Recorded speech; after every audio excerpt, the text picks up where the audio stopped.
Paulo, o que aconteceu ontem? Por que você conseguiu convencer o PDT e o PSOL? Bom dia, Renato, bom dia, Adri, bom dia a todos e todas que participam do Jornal da Fórum, né? Fórum 11h30. Bom, na verdade, o que aconteceu foi que o Congresso Nacional ontem foi atacado, primeiro por fake news, por mentiras. Mentiras, porque o texto que foi votado não tinha nenhum daqueles ingredientes que o Ministério Público, através da sua máquina de desinformação, atribuía ao texto. Segundo, eles fizeram, além das fake news e da máquina de informação, eles fizeram uma pressão sobre o Congresso Nacional, em cima de cada membro do Congresso Nacional. Agora, ontem não houve o número de votos suficiente para se alcançar os 308 votos. Mas eu acho que tem duas questões que precisam ser refletidas. A primeira questão é: a votação não acabou. Nós temos ainda o que foi derrotado, o que não alcançou os 308 votos, foi o voto do relator. Nós temos ainda o texto base para ser votado. Então, não acabou. Eu acho que quem cantar vitória nesse momento não age bem, né? E nós temos que prosseguir, isso pode prosseguir para as próximas semanas. Isso que nós vamos ter que nos debruçar. Não acabou essa votação. O segundo, eu acho que esse discurso, porque o que aconteceu? Aconteceu ali uma aliança Lava Jato, mídia, que pressionou uma parte da esquerda. E eu acho que essa parte da esquerda errou a não votar conosco. E que eu espero que tenha continuidade para eles corrigirem esse caminho que eles adotaram. É um caminho errado. É uma instituição que ficou claro o corporativismo. Ficou claro o processo de leniência com os erros, de não punir aqueles que cometem graves faltas funcionais. E o texto, na minha opinião, estava muito adequado, muito assim, moderado, e um texto que, inclusive, incorporou uma série de contribuições deles. O que eu quero aqui dizer é que, talvez, Rovai, nós tenhamos que ter dois sentimentos. Um sentimento seja daqueles que estão se sentindo derrotados hoje e estão revoltados. Eu não estou me sentindo derrotado. Eu acho que esse tema foi pautado no Congresso Nacional, teve quase 300 votos. Com tudo isso, com fake news, com a máquina de propaganda e com a pressão corpo a corpo, eles ainda tiveram pedindo para combater o corporativismo e punir os que transgridem, quase 300 votos, mais da metade, não é? E o sentimento que vai prosseguir. Então, eu não estou hoje me sentindo derrotado. Eu estou sentindo que nós abrimos esse debate e que nós precisamos concluí-lo a bem do povo brasileiro. Porque sabe quantas representações tem, Dri e Renato, nesses 17 anos do CNMP? 6.000 representações de cidadãos. Ontem foi dito uma coisa muito importante. Aquelas crianças que morreram em razão do incêndio na Boate Kiss, os pais começaram a cobrar um papel do Ministério Público. Sabe o que aconteceu ali? Os pais foram processados pelos promotores. Então, Renato e Dri, eu eu só acho que foi o primeiro tempo da partida, não foi a partida inteira. Ô Paulo, mas eu queria insistir um pouco mais nessa coisa dos votos do PSOL e do PDT, e também dos deputados federais Alessandro Molon e Marcelo Freixo, do PSB, né, que lutam por um apoio do PT no Rio de Janeiro, na disputa eleitoral para governador e senador. A justificativa que eles estão dando é que, se eles aprovassem isso, eles acabariam com a independência do Ministério Público, o que não é um problema, a meu ver. Essa independência absoluta, ela em si é que é um problema. E, segundo, eles dizem que iam dar as indicações para o Lira. Seria o Lira que ia indicar o resto do Conselho Nacional do Ministério Público. Isso não é verdade. E eu queria que você explicasse, porque esse argumento está sendo utilizado nas redes sociais por gente de liderança do PSOL e gente ligada ao deputado Marcelo Freixo, a quem eu muito respeito, mas que, sinceramente, me parece ter dado um voto oportunista, né, em favor da Lava Jato e cujo interesse maior é da Globo, nesse caso. Olha, Renato, se você conversar com o Marcelo mais profundamente, ele tem as mesmas preocupações que eu tenho. Talvez o que tenha determinado o voto dele tenha sido o fato que ele seja candidato majoritário. Foi isso. Então, vamos dizer que é a questão de oportunidade, né? A questão da ocasião. Mas no mérito, na minha opinião, eu acho que ele tem convergências conosco. E por essa razão, eu acho que isso não deveria alterar a nossa relação eleitoral no Rio de Janeiro. Mas eu espero que esse tema seja retomado nas próximas semanas e ele e o Molon revejam os seus votos. E o PSOL também reveja. O PSOL tem um outro ingrediente. Uma parte do PSOL foi sempre aliada da Lava Jato. Né? Uma parte do PSOL se aliou à Lava Jato no passado. Mas é o mesmo dentro do PSOL. O Molon está naquela foto, o Molon está naquela foto com Bretas, né, que tem uma vírgula errada, Rio está com Bretas, não sei o quê. Mas se eu fosse o Molon, eu iria no Google pedir para excluir essa foto do Google. Né?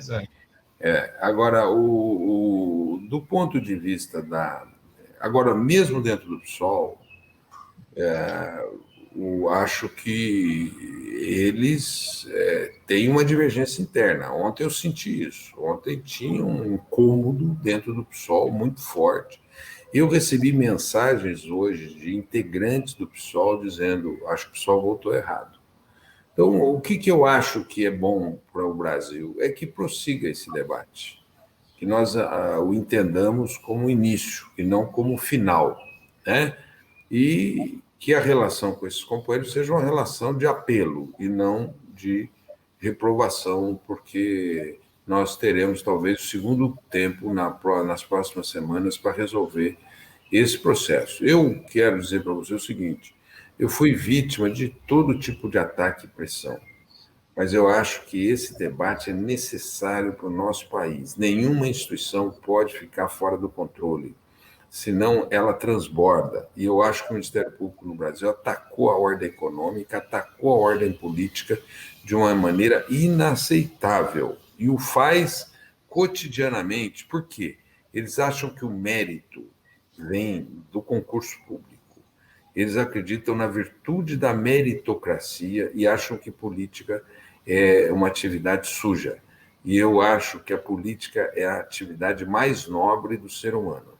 É a mais nobre das funções. Tem gente ruim? Tem. Mas é a mais nobre, né, das funções. A democracia tem os seus problemas, é o melhor regime, como dizia o Churchill. Então, nós estamos nessa perspectiva. Eu quero continuar esse debate, porque me diga, Rovai, me diga, Adri, não tem corporativismo? O Beethoven demorou 4 anos para compor a Quinta Sinfonia. Eles estão 5 anos tentando aprovar o código de ética deles. 5. Deve ser mais perfeito que a Quinta Sinfonia, né? Por que eles não têm código de ética? Até na revista Fórum deve ter código de ética, por que não tem? Lá Tem ouvidor aqui, tem ouvidor independente. Tem ouvidor independente, eles não têm.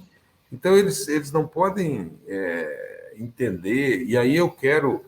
eu não falo da instituição. Essa é uma instituição que tem muita gente talentosa, muita gente importante, muitos serviços prestados para a sociedade brasileira.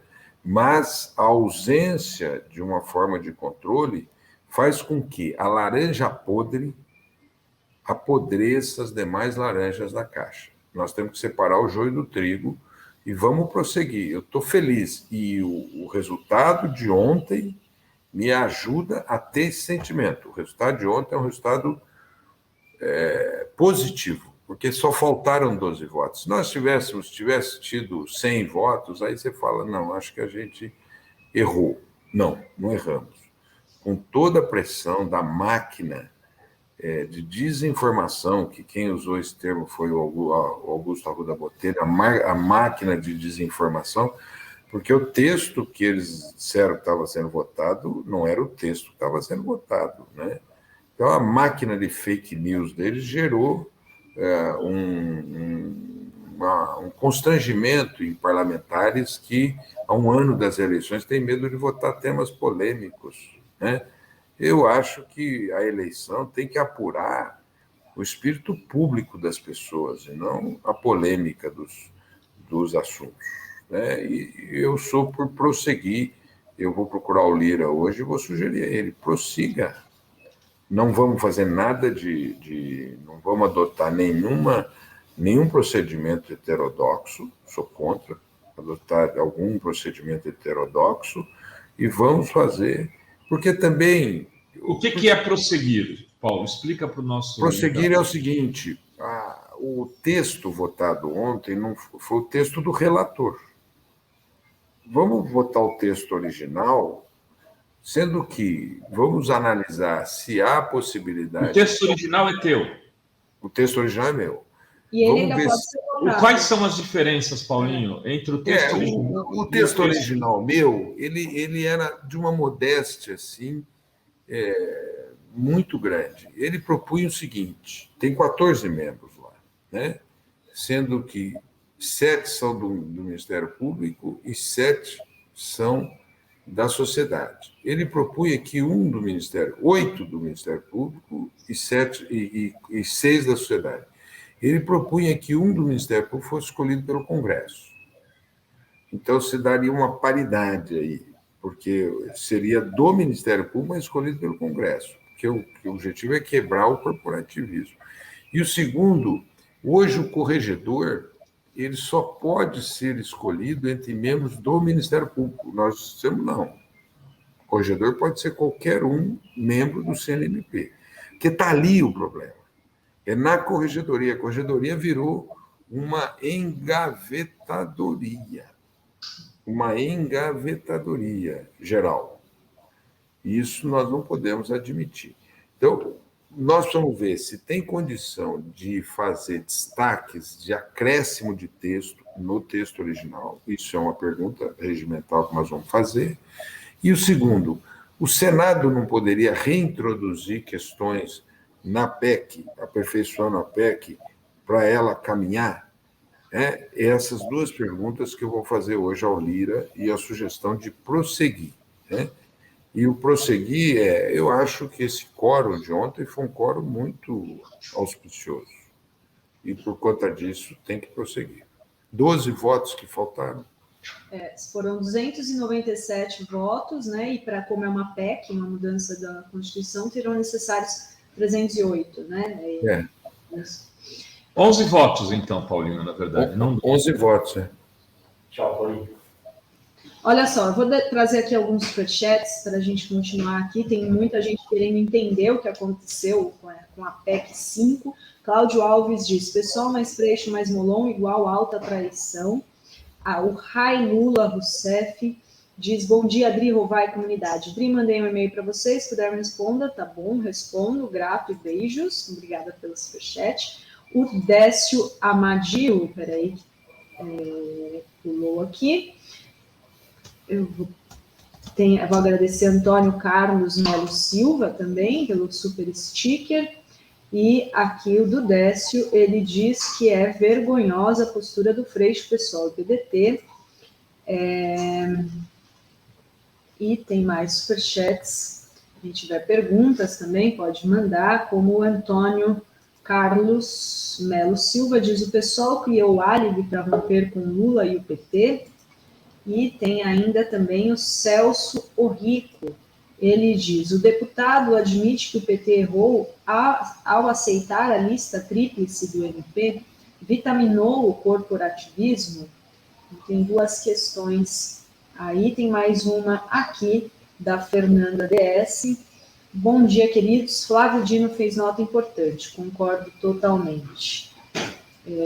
Então, tem duas questões aí, Paulo, sobre se o pessoal criou um álibi para romper com Lula e o PT. Não podemos fazer desse tema um divisor de águas. Não podemos fazer desse tema um divisor de águas. O diálogo nosso com o PSOL, com o PSB, ele está de bom tom, está indo bem. Não vamos fazer desse tema um divisor de águas. Em segundo lugar, não vamos fazer um julgamento definitivo sobre as pessoas. Às vezes eu vejo assim no futebol, né, o comentarista, eles detonam alguns jogadores no primeiro tempo e o cara no segundo tempo resolve o jogo. Aí ele fala, pô, o cara melhorou, o cara revelou, então vamos trabalhar para a revelação no segundo tempo desse debate, porque só no final que você vai fazer um julgamento dos erros. O que me parece importante hoje aqui, e vamos falar a verdade aqui, Renato, e vamos falar a verdade, Dri, uma parcela da esquerda estava, de uma certa forma, com medo desse debate, porque eles fizeram aliança com a Globo, fizeram aliança com os artistas, chamaram de PEC da vingança, enfim, eles quiseram constranger a opinião pública. Agora a opinião pública acordou da importância desse debate. Pouco tempo antes eu estava vendo vocês falarem do Cancellier, do reitor Cancellier. Nós não podemos esquecer, esses caras levaram à morte muitas pessoas, eles condenaram muita gente inocente. No Brasil, eu conheço muitos prefeitos que não têm aonde cair morto, que não conseguem pagar advogado e que têm um pouquinho de bem, conta bancária, tudo bloqueada por ação abusiva, né? E por essa razão, eu acho que agora o debate começou. Infelizmente, esse é um debate que teve que acontecer, teve que ter uma etapa para uma parte da sociedade brasileira entrar nesse debate. Eu vi gente de esquerda condenando a PEC 05. Eu vi. E então, agora, eu acho que vamos fazer um debate aberto na sociedade. Por isso que eu escrevi um artigo hoje para publicar num dos grandes jornais de circulação. Eu quero sugerir debates, vou procurar o presidente da Câmara para dizer, olha, vamos prosseguir. Ontem o relatório foi reprovado, mas não o texto. O que é possível ainda fazer, vamos discutir com o Senado, mas não vamos aceitar a lógica que parte do Ministério Público quer construir, que é a lógica da interdição do debate. E para interditar esse debate, eles põem um monstro na frente. Eles põem um monstro que é dizer o seguinte, não, eles estão querendo enfraquecer o combate à corrupção. E eu diria, nós queremos combater a corrupção dentro do Ministério Público. Não queremos... Vou aproveitar para subir o Gilberto Maringoni, Paulo Teixeira, que já está aqui com a gente. O Maringoni, que é do PSOL, foi candidato a governador já pelo PSOL, foi da direção nacional e estava muito boa, viu? Só esse cabelo branco dele que eu não estou entendendo, mas o resto... É pintado, é luzes que eu fiz. É luzes. Tá agora, né? Eu queria saber do Maringoni, se nesses casos aí, se ele foi centralizado pelo partido, ou se ele tinha opinião, ou a opinião dele já era essa mesmo, viva a Lava Jato. Como é que é, Maringoni? Bom dia, Adri, bom dia, Renato, bom dia, Paulo. Paulo, eu quero te cumprimentar, vou te cumprimentar a vida inteira por aquele enfrentamento que você teve com o general Braga Neto. Finalmente alguém nos representou sem medo da corporação militar que fica a todo momento tentando ameaçar rompimento da legalidade. Obrigado, Maringoni. E pelo projeto também. O Rovai já me coloca, já pula aqui com a faca no pescoço, perguntando se eu fui centralizado ou não. Olha, eu achei o seguinte... Eu li um artigo, antes de você falar, eu li uma tríade da Luciana Boitot, que foi um dos mais convincentes que eu li. Ela é a primeira suplente de deputada federal do PSOL e disse claramente que se estivesse lá, não aceitava ser enquadrada e votaria contra o projeto. Não, você não precisaria nem tentar me cercar. Votaria a favor. Porque é o seguinte, eu achei... eu lamento a derrota da PEC 5 nessa votação de ontem, espero que o Paulo consiga prosseguir com isso, porque nós tivemos uma vitória do lavajatismo. Não é à toa que no Twitter o Dallagnol comemorou. Tivemos uma vitória do lawfare, tivemos uma vitória do udenismo. Aí o presidente do PSOL escreve dizendo o seguinte: não era o que a gente quer um controle, mas não é o do Lira. Gente, a direita se dividiu nessa questão e é a chance que a gente tem de colocar limites a essa ação absolutamente fora, não só do tom, mas fora do lugar do Ministério Público. Não existe independência do Ministério Público numa sociedade em que os interesses de classe, os interesses do dinheiro, os interesses de corporações como a Globo não têm freios. Não é à toa que você falou bem, acho que foi você, o Paulo agora, que eles falam que a PEC da vingança, tentaram estigmatizar algo que faz parte da democracia. A gente teve desde a Constituição de 88 tem avanços na área, no capítulo dos direitos sociais, imensos, mas tem sérios problemas. Um foi dotar o Ministério Público de uma liberdade, de um poder enorme. E eu acho que a esquerda como um todo acabou se iludindo com isso. Eu felicito o Paulo pelo PT e pela bancada do PT ter primeiro liderado essa PEC e depois por ter mudado de posição.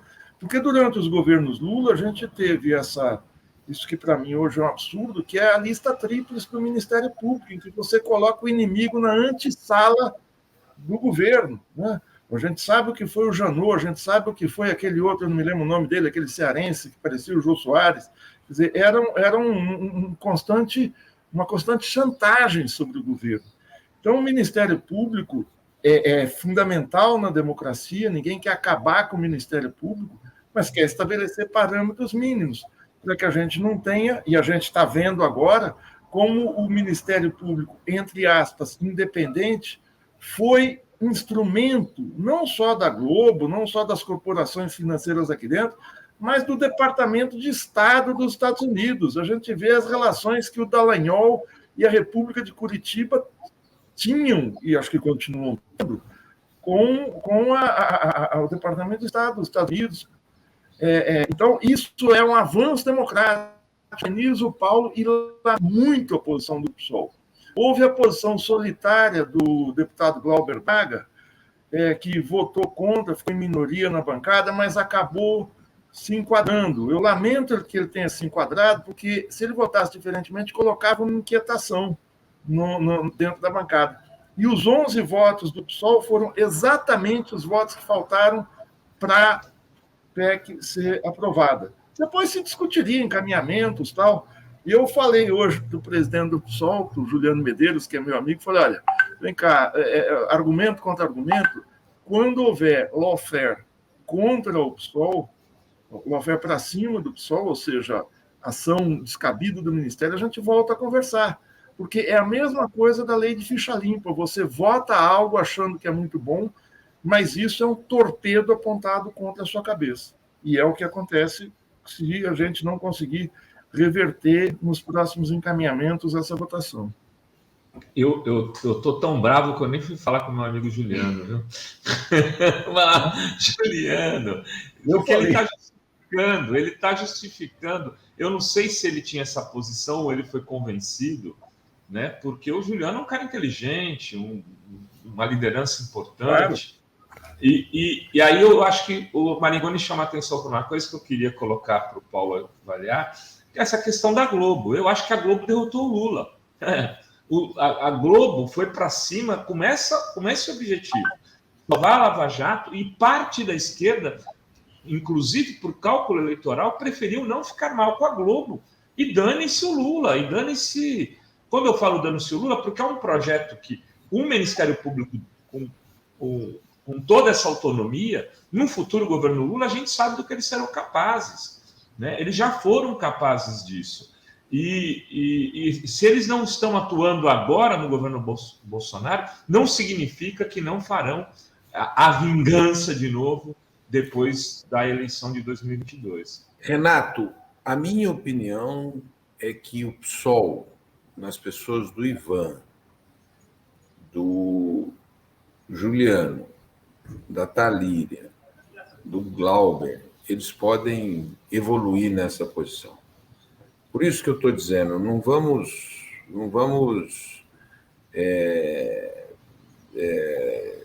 paralisar a foto, né? Esse foi uma parte do filme. O filme continua. Vamos prosseguir nesse filme. Que eu acho que, no íntimo, todos esses eram favoráveis à PEC. Todos esses. Mas aí você tem a democracia partidária, tem maiorias partidárias que se impõem e que as pessoas se enquadram. O próprio Maringoni mencionou a situação do Glauber, né?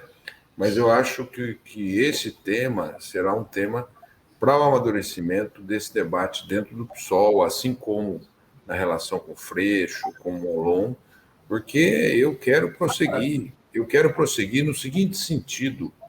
Eu acho que um segmento do Ministério Público é responsável por parte desse caos que nós estamos vivendo no Brasil. Eles ajudaram a quebrar a ordem democrática. Eles atacaram a ordem econômica. Nós perdemos a indústria da construção civil pesada no Brasil. Nós perdemos 1 milhão de empregos. Eles fizeram tratativas com os nossos concorrentes, com o governo americano, o governo suíço. Eles passaram informações que estavam sob sigilo da Petrobras. Isso, em qualquer país, é crime de traição. No Brasil deveria ser também, e tem o crime de traição na Lei de Segurança Nacional. Eles se apropriaram de 1,7 bilhão da Petrobras para fazer um fundo eleitoral da Fundação Dallagnol. Tudo isso e outros abusos que foram praticados têm que serem contidos. Se você não contém estamentos de Estado, eles continuarão a atacar o Estado. Quem foi para cima do Getúlio foi a República do Galeão. Era o estamento de Estado. Quem derrubou o Jango foram os militares, é o estamento de Estado. Quem derrubou a Dilma, em parte, foram procuradores e juízes que se utilizaram da justiça. O Carlos Fernando Lima assumiu que fez campanha usando a estrutura de Estado, assumiu que fez campanha para o Bolsonaro. Aliás, nas mãos dele, deve estar cheias de sangue de 600 mil mortos desta pandemia. Do Moro está, certamente, ele foi ministro, inclusive, e foi considerado um juiz suspeito. Por essas razões, eu acho que nós devemos entender, esse debate tem que continuar a prosseguir, e eu acho que posições sofrerão mudanças nesse período, e eu acho muito corajosa a sua posição, Gilberto Maringoni, que você, aqui, de público, está dizendo, olha, eu acho que nós Devíamos ter outra posição. Eu gostei muito, acho corajosa, porque você pode ajudar nesse debate e eu acho que os companheiros vão mudar de posição. Você acha isso também, Maringoni? Você acha que tem volta isso daí? Porque a pressão que eu estou vendo nas redes é muito forte. Eu diria assim, eu vi gente falando, vou me desfiliar do PSOL. Eu vi gente falando assim, não voto mais no PSOL. Talvez, enfim, esse tipo de coisa começa a constranger. Eu entrei na caixa de comentários da postagem do meu amigo Juliano, quero dizer que ele é meu amigo mesmo, gosto muito de Juliano, e na hora que ele fala, não, né, isso tem que explicar, os comentários são todos negativos. As pessoas pau.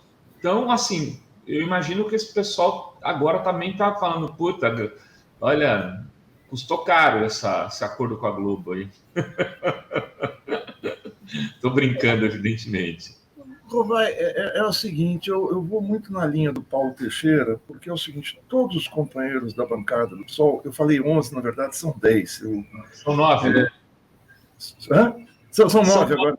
O Freixo saiu aqui, se a gente for ver, tem o Freixo e tem o Golão, que são 2 que poderiam ter votado de cada 11, né? Fora o PDT. Exato, fora o PDT e o parte do PSB. Agora, é que são companheiros valorosos em várias frentes. Não é gente que eu vá falar, não, eles traíram, esse tipo de coisa. Ao contrário, o que me dói é que a gente de extrema coragem, de gente que sacrifica a sua vida pessoal na militância, gente que acorda às 4 da manhã para estar em assentamento, para enfrentar a polícia, enfim, é gente de luta. Claro. Nós não estamos falando de oportunistas, ao contrário. Erundina, por exemplo, quer falar mais alguém, só fala Erundina. Erundina, exatamente, era o próprio Ivan, foi preso político, torturado. Então, assim, nós estamos falando de gente de altíssima qualidade e altíssimo nível.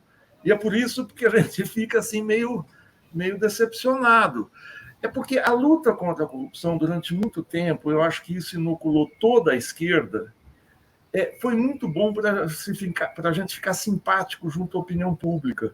A campanha que nós fizemos, e eu falo nós, eu me incluo nisso, contra o Collor, claro que o Collor chefiava uma quadrilha, mas mostrou para nós da esquerda que a gente fica muito simpático com a opinião pública fazendo campanha contra a corrupção, sem ter notado que isso é um canto de sereia, que você vai se enredando num moralismo que não tem interesse de classe, interesse de posição política, tal. Todo mundo é contra a corrupção. Uma vez o Veríssimo escreveu uma crônica dizendo o seguinte: todo mundo no Brasil é contra a corrupção. Deve ser por isso que tem tanta corrupção. Se tiver gente que fala eu sou a favor, aí a gente tem algo visível. Não, porque os corruptos são contra a corrupção, né? E todo moralista exacerbado, a gente viu aí o Eduardo Cunha, todo moralista da luta contra a corrupção, a gente vê o Dallagnol, em geral, é corrupto. Faz isso como maneira de encobrir, porque a corrupção é dos outros. A gente vê vários deputados que votaram naquela sessão terrível do 16 de abril de 2016, a sessão do golpe, que tinha a bandeira do Brasil, estavam abraçados na bandeira do Brasil e falavam: eu voto pela minha família, pelos valores do meu pai, da minha religião e tal. Vários desses eram prefeitos, eram deputados que foram caçados depois por corrupção. Então é muito sedutor a gente ser contra a corrupção, você se elege, isso angaria voto. Difícil é a posição que o Paulo Teixeira assumiu, mas é uma posição dentro da política. E a gente precisa dizer à opinião pública que é preciso separar o que são excessos do que é a luta contra a corrupção. Você ter transparência, você ter canais em que a opinião pública possa realmente ver, separar joio do trigo. Mas exacerbar o Ministério Público como se ele fosse algo fora da sujeira, entre aspas, que seria a política, é achar que a política em si é algo sujo. A antipolítica que elegeu o Bolsonaro, ou seja, o rechaço à política, é produto direto desse moralismo, é produto direto da Lava Jato. O maior produto da Lava Jato, Paulo Teixeira, acho que você concorda comigo, não são só os 1.700.000 reais aí da Fundação Dallagnol, não é só que já é muita coisa, né? A quebra da indústria naval, a quebra da construção civil. mas o maior produto da Lava Jato é a eleição do Bolsonaro. O Bolsonaro se elegeu contra a corrupção. Eu sou honesto, ele sempre falou. Acabou a corrupção no meu governo.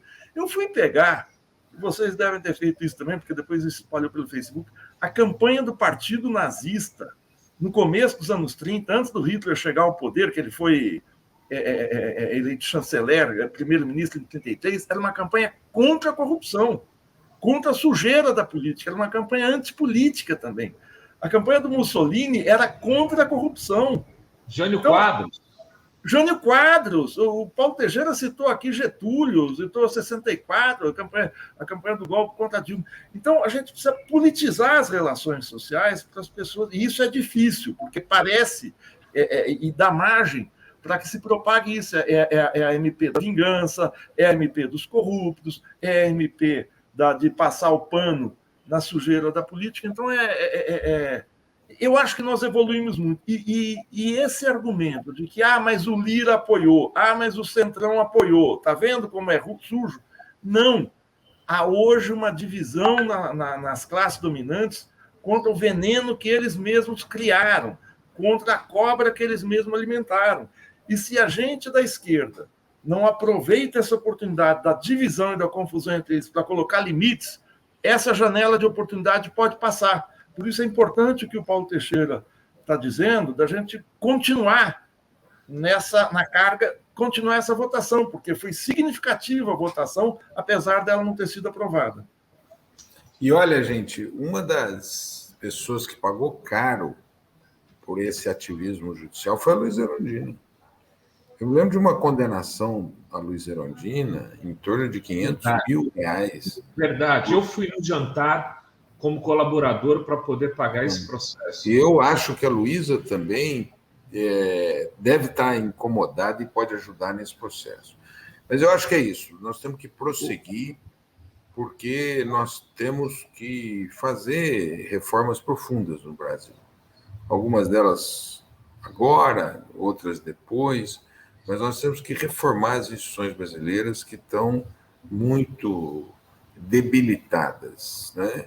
E quando você não ataca os problemas, esses problemas aparecem depois para atacar o país. É isso que o Maringoni falou, né? Collor é fruto da Lava Jato. Collor não.